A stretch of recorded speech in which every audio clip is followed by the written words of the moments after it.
July 29th Daily Devotional from the Heart by Ellen G. White. The Passover. And they shall take some of the blood and put it on the two doorposts and on the lintel of the houses. Exodus chapter 12, verse 7. And please also read Exodus chapter 12, verses 1 through 28.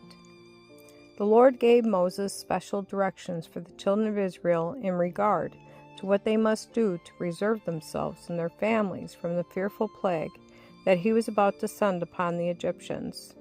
Moses was also to give his people instructions in regard to their leaving Egypt. On that night, so terrible to the Egyptians and so glorious to the people of God, the solemn ordinance of the Passover was instituted. By the divine command, each family, alone or in connection with others, was to slay a lamb or a goat without blemish, and with a bunch of hyssop sprinkle its blood on the two side posts and on the upper doorpost of their houses as a token that the destroying angel, coming at midnight, might not enter that dwelling.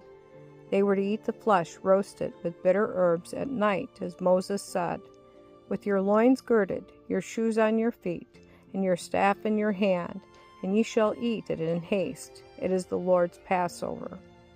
This name was given in memory of the angels passing by their dwellings, and such a feast was to be observed as a memorial by the people of Israel in all future generations. Leaven works secretly, and it is a fit emblem of hypocrisy and deceit.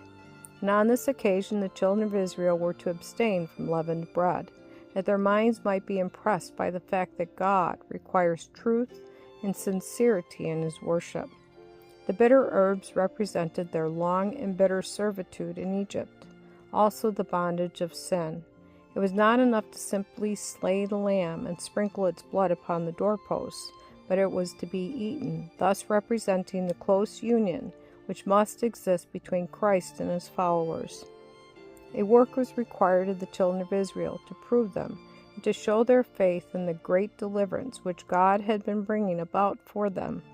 In order to escape the terrible judgment about to fall upon Egypt, the token of blood must be seen upon their houses, and they were required to separate themselves and their children from the Egyptians, and gather them into their own houses.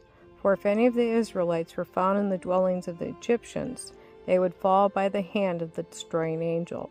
They were also directed to keep the feast of the Passover for an ordinance, that when their children should inquire what such service meant, they should relate to them their wonderful preservation in Egypt.